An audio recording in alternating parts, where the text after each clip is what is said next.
This is the Ancient Texan. I'm going to talk to you about inflation. And we're going to focus mostly on energy. Costs are made up of energy, labor, raw materials, and food. And then there's some physical, I don't say that word right, and monetary policy that affects inflation. But today we're just going to focus on energy. Start off with a little story. Let's say you decide your car just isn't cutting it. It's too small for you, it burns too much gas, it smokes out the back.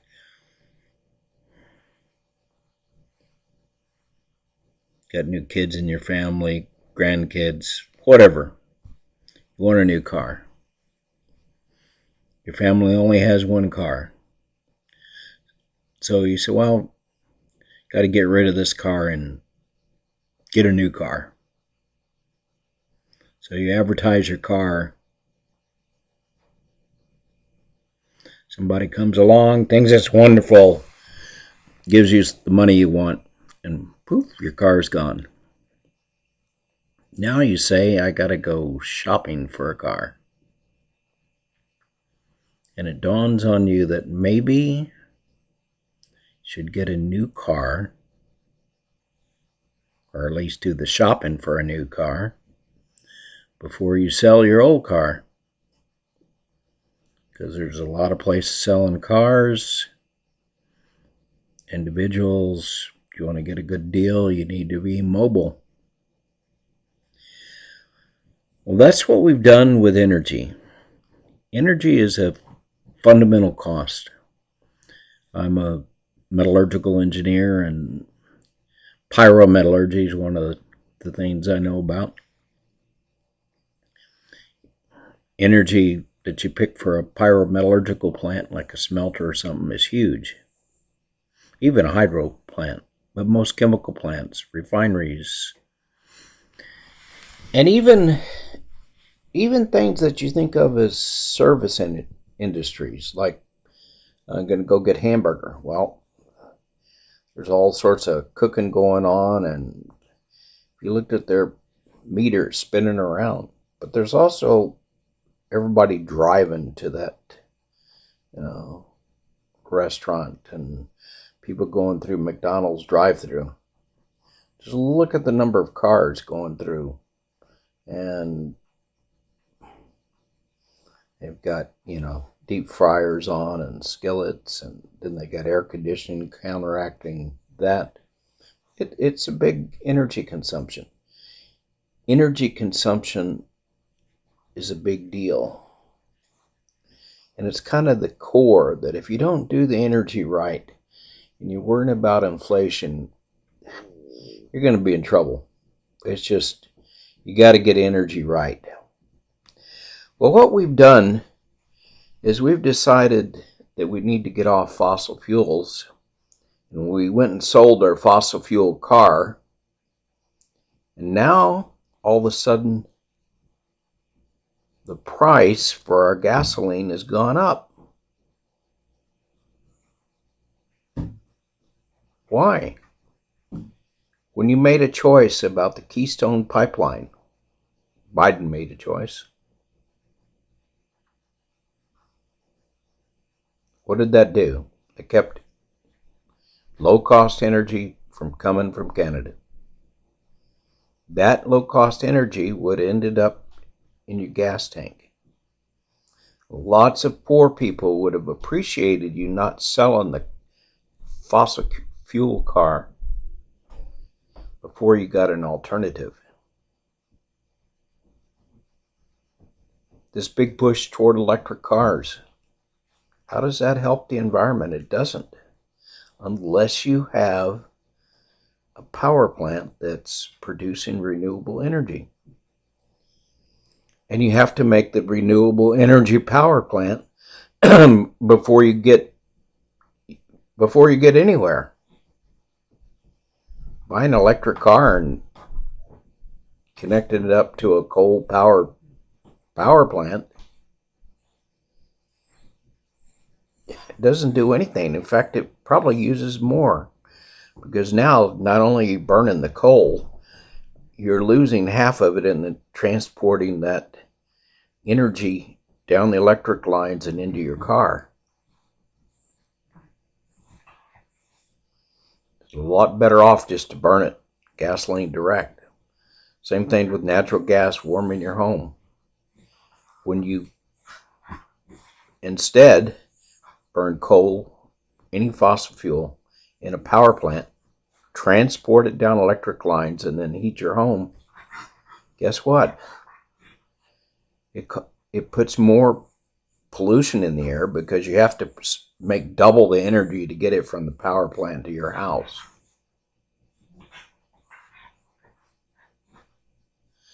So all that does is raise the cost of heating your home. It doesn't clean up the environment. You have to go back to the core of where and how the power is made. The biggest improvement we've seen over the last decade, and we've seen a lot since just 2014, in lowering our CO2 emissions, guess how that was done? We switched from coal to natural gas. Natural gas makes about the same amount of energy for half the CO2. It's quick, it's easy, it reduces costs for everybody. Still got to make those natural gas power plants. They don't just pop in out of the blue. You don't go shut down the coal power plant until you put the gas power plant online, or you know that you've got enough online already. So how much coal are we still using? 30% of our power comes from coal in the United States.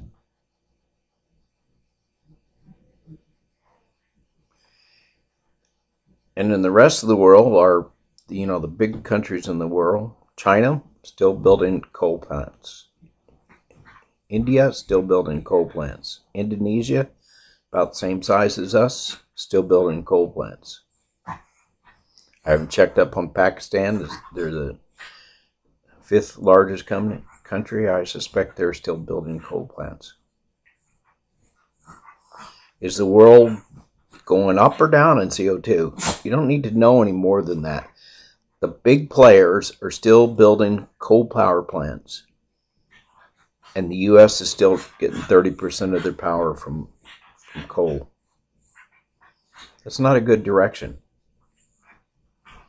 Cutting off the Keystone Pipeline makes things worse, not better. Raises the cost of energy, and somebody's going to fill that gap, i.e. Russia. But if it wasn't Russia, it'd be someone else. So we have made the choice to increase the cost of energy by tightening the supply of fossil fuels before we built renewable power plants. And before, this is a real important thing, before we did the engineering to see that it's all going to work together. This is a big, complicated energy system. And it all has to work together. When the sun goes down, you still want power. When the wind quits blowing, you'll find out when you do the engineering, if we ever stop and let engineers instead of politicians design our system, that the U.S. maybe can get 30% of their power from renewables, the renewables, solar and wind. Who knows what someone else is going to invent. Now, you can increase that percentage by having energy storage, but that's expensive. You have to ask yourself, is that the best use of money? You're going to do something that's more expensive. Is that going to significantly lower the CO2 in the world when China and India, Indonesia, are increasing coal production? So is Germany, for that matter. Increasing coal production and increasing the amount of energy produced from coal. How is that getting you where you want to go?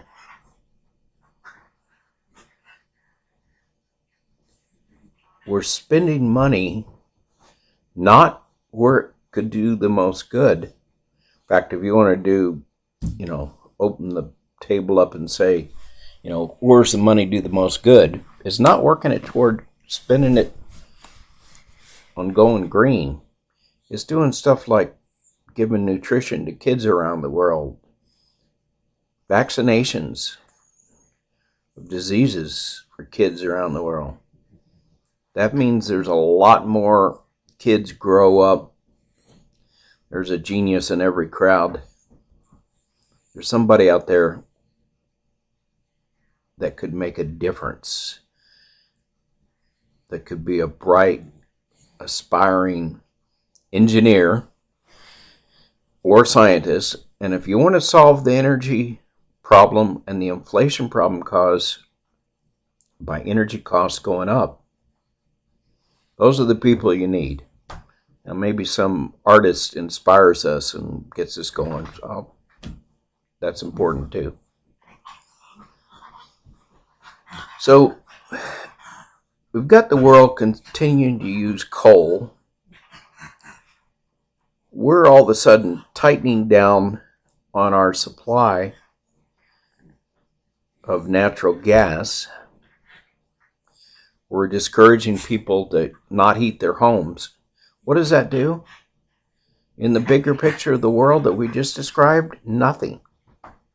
It just costs poor people more money to heat their home when you push them over to electric. It costs them more money to buy a heat pump. So the capital cost is higher, the operating cost is higher. And if you explain to me how that's helping the world, if you want to take the same amount of bucks, and if you just want to play in the energy sphere, you help you help Indonesia build some power plants. Maybe teach them how to do some fracking. I don't know if India has the right kind of geography, but that's part of the engineering and the science to figure out the most efficient way to make energy for this planet. It's an engineering problem. It's not a political problem. If you want to spend the money and your objective is to lower CO2, you don't tighten the supply of one thing without a master plan. So we have plenty of natural gas, and we could instantaneously, in instantaneously in engineering is like 3 years. You could switch over to natural gas power plants with minimal investment and lower our CO2 production in the United States, be way ahead of everybody else. Why? Because that's an engineering solution. Then, simultaneously, we can be doing the engineering, saying where we can put solar power plants, wind power plants, where it makes sense. We can be fixing our grid. And then 5 years from now, we can start making a bunch of electric cars. Making them right now, it just makes people poor. It hurts the poor person. It causes inflation without doing anything. It doesn't. Our CO2 production is not going to go down by the act of making electric cars. Because the power that runs those electric cars is at best, 10% in places like Texas. Which, isn't that surprising that a place like Texas, those mean old Republicans?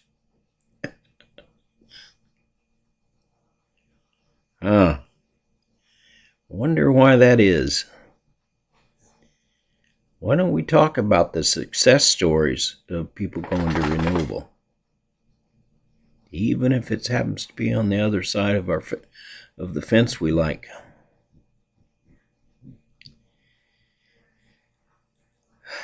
Another thing that if we want to go green without inflation, we'll put some money into R&D on the basic science of batteries, energy storage, energy generation, solar cell efficiency, power management, load management. Another thing we could do that make more sense right now is making homes more thermal efficient. Get rid of those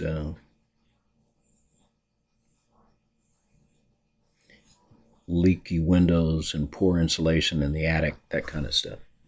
That's money well spent. But even that has to be done with, some thought and planning into it and, payback. The other thing we need, which this is again political versus science and engineering, you need what they call a base load plant. You need a plant that you turn on and it works. And it doesn't depend on, what's going on. I'm throwing the ball from my dog. For instance, you turn on a natural gas power plant, just adjust the level you want there. It's pretty trivial controls, assuming you've got a power grid that can take it from where the plant is to where you need it. Nuclear power, a knob doesn't go quite up and down quite as easy in a nuclear power plant, but you can at least, especially predictable things like when the solar power plants quit making power at the end of the day, to crank up your nuclear power plant a little bit. Even coal's a good stable base load. But right now, for base load power plants, we have natural gas, nuclear,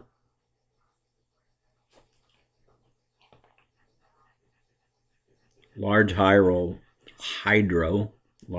plants, and coal. Kind of take coal off the list for obvious reasons. So you have natural gas, nuclear, large hydro. There may be a few hydro plants you have to build, but I suspect getting something like that permitted and built today is not going to happen in my lifetime. Because there are trade-offs in everything you do. If you build a dam, you flood some animal somewhere. You lose a farm, some farmer loses his livelihood. I mean, there's always trade-offs. There's no such thing as engineering without trade-offs. Engineering is looking at the trade-offs. So that brings us back to base power loads are probably natural gas and nuclear. The people that make electric batteries like Elon say, well, you just need to buy enough lithium storage batteries. Well, you might first notice that China makes 76%, I think it is, of the refined lithium. That's part of the system design. Like, how are you going to get more lithium made to make all those batteries? How long is that going to take you? Are we going to change the laws that let permitting be easier? Then I'm saying making more lithium, any significant amount that's going to change our power grid, is probably 8 years. Well, you can do the research yourself, but if you start off today with your money full of, your pocket full of money, or your money full of pockets, it's more like it for me, you'll find out that it takes a long time to get a plant permitted in the U.S., a mine especially. Not in my backyard. Not in my backyard. Same thing when you start trying to put a big array of solar or windmills. Windmills kind of an eyesore, especially if you're a bird that doesn't know how to navigate them.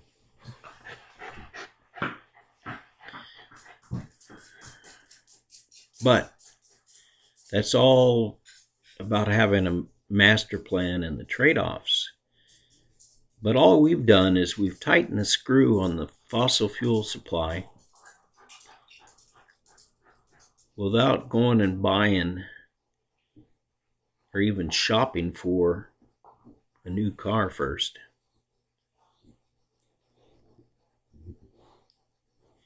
We've created the inflation that's associated with energy, especially the energy that powers your car. We made the choice, and I would say that's primarily the Democrats made that choice. The Democrats have raised the price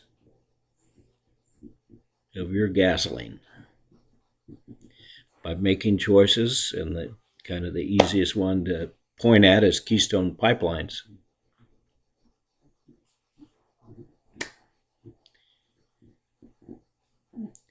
Put the clamps down on natural gas, fossil fuels in general, before we built nuclear power plants. That's going to take us a decade to build more nuclear power plants.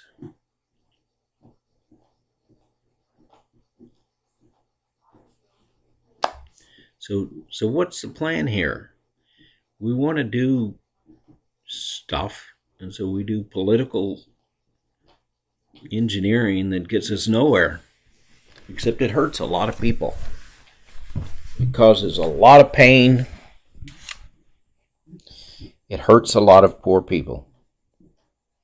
crappy engineering hurts poor people. Nothing more basic than the energy to get your car moved around and to heat your home and cook your food. And we're hurting poor people by making bad engineering decisions. If our goal is to lower the CO2, our current plan is not going to get us there.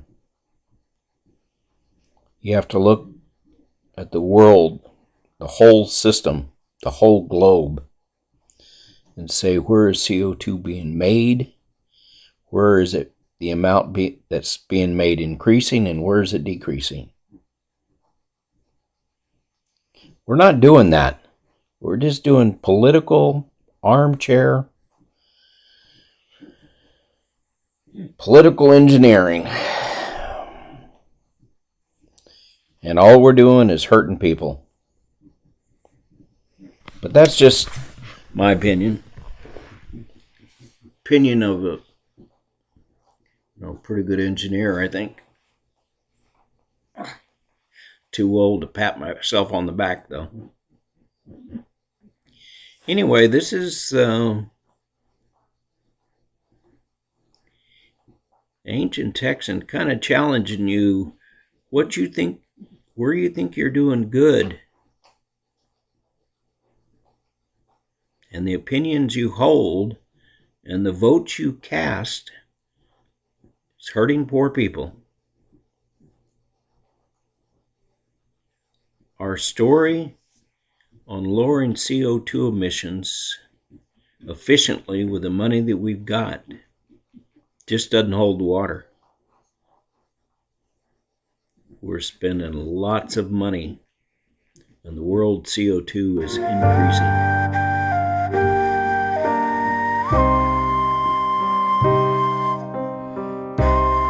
Anyway, this is the Ancient Texan advocating for some engineering